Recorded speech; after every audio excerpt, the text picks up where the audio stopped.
When one of the physicians in the group behaves in a disrespectful way, it's time to address it. This should be handled as soon as it starts becoming noticeable to partners and employees, and preferably before the first formal complaint. Given the #MeToo movement and the general woke nature of our society today, poor behavior isn't being tolerated and it is being called out. So there isn't any hiding behind the profession, as some physicians used to be able to do back in the day. Welcome to Medical Money Matters, the podcast where you can find experts, answers, and resources so that you can achieve mastery over the financial and business aspects of your practice. Hello everyone, I'm your host, Jill Arena. I began my career in accounting and finance, and I have more than 30 years of experience running medical groups. I own and operate a national healthcare consulting and revenue cycle company, and I am the author of Physician Heal Thy Financial Self. In 2020, I co-founded the Physician Leadership Project, and my passion is to increase financial and business literacy for physicians. Episode 27, The Bad Partner, Why Intentional Culture is So Important.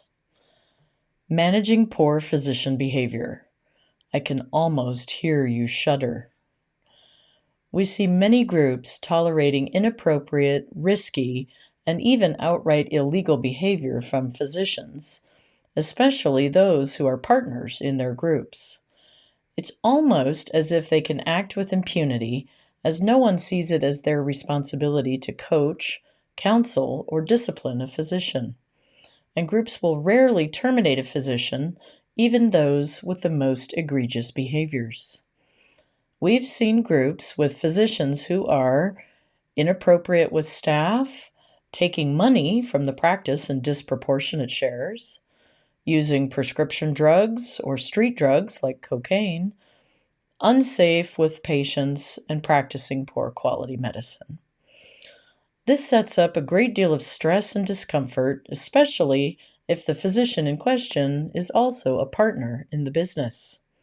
So, why don't we deal with this? Most physicians, and many administrators too, are naturally conflict avoidant.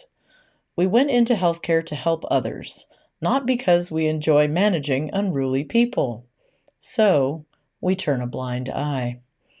We know it will be an unpleasant conversation, and we're worried about damage to the group's reputation if the physician gets angry or confrontational when they are approached. We worry that exiting a partner will be difficult, conflict-ridden, and expensive, and we're not even sure where to start. Then we start perseverating about possible lawsuits. Then we stop. We'll deal with it next time an issue comes up. The result of all of this is that poorly behaving partners seem untouchable. In reality, they're not. And keep in mind, they're creating risk and potential expense for your group every day. Remember, as we said in episode 23, you'll get the behavior you tolerate. This is true for staff and physicians alike. And physicians, like staff, deserve feedback and coaching when their behavior isn't in alignment with the rest of the group. So this begs the question, what does the group see as their culture? Having intentionality around your culture doesn't ensure that you'll never have problems with physicians or staff, but it does ensure that you'll have a clear path and a good compass with which to navigate. In our last episode about recruiting, we discussed this. It's imperative that you are intentional and mindful about your culture. If you're not, it will evolve and will generally follow the whims of the loudest partner or employee, who in many cases is the resident bully and is only speaking his or her reality, not one that is representative of the whole group. Developing intentionality around your culture takes time and energy and is worth every minute. Begin by discussing it informally among the leadership and garnering support for taking it on. Once that's established, Continue by adding it as a discussion point to the agenda for your next board meeting. Start slow. Rome wasn't built in a day. There are many excellent guides available. One of our favorite is from Gallup, whose research shows that only 2 in 10 employees feel connected to their organization's culture. And while our numbers may be a bit higher in healthcare, there is clearly still work to be done. Once you've socialized the conversation around culture, you're on your way to being intentional about it.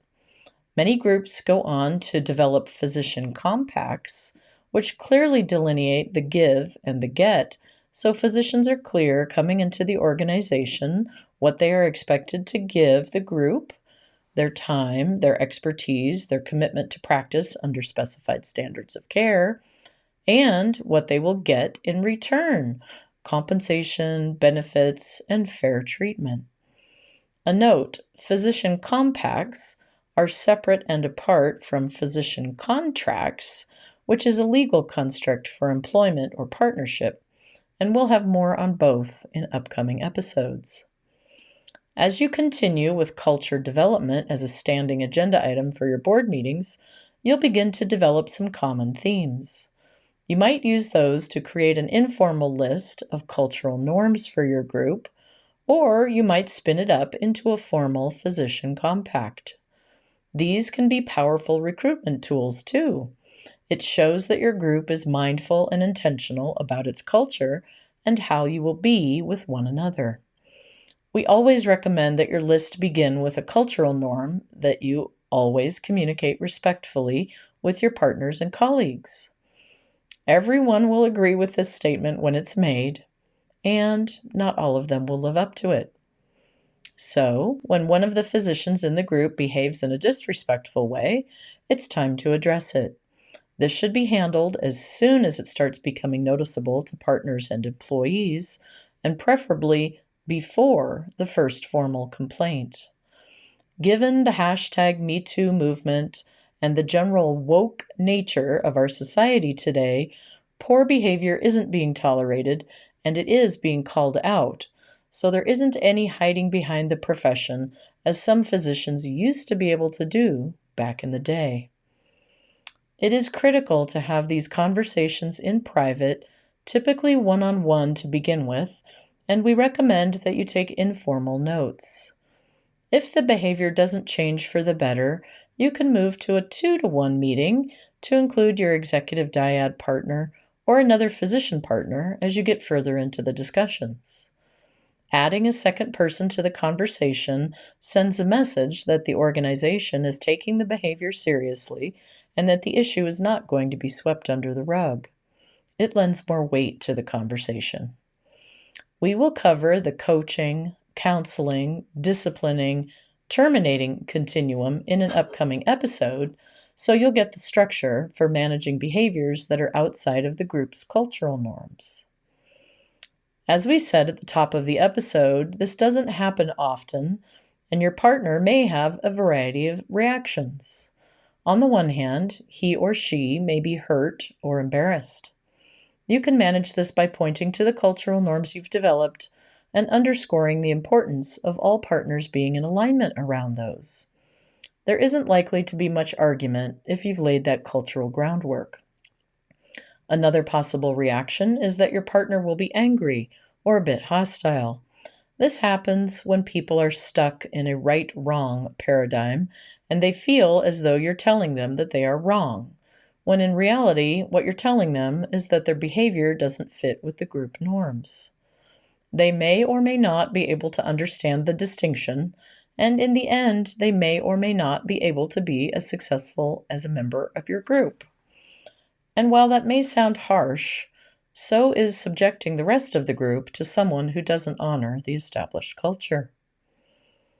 We want to engage in these conversations, uncomfortable though they may be, so that we are actively managing and mitigating risks and keeping esprit de corps high. In this job market, staff will not tolerate a poorly behaved physician or boss, and they'll go to work for another clinic if they see the poor behavior being tolerated. Same for patients, And if the behavior is egregious enough, you could see referral sources drying up, and the practice as a whole could suffer reputational damage and could begin to atrophy. So, step into the leadership role and do the hard thing of holding everyone accountable to the culture you've created together. You'll reap the benefits for years to come. Join me for our next episode where we'll talk about physician contracts, why they're important, and what they should include.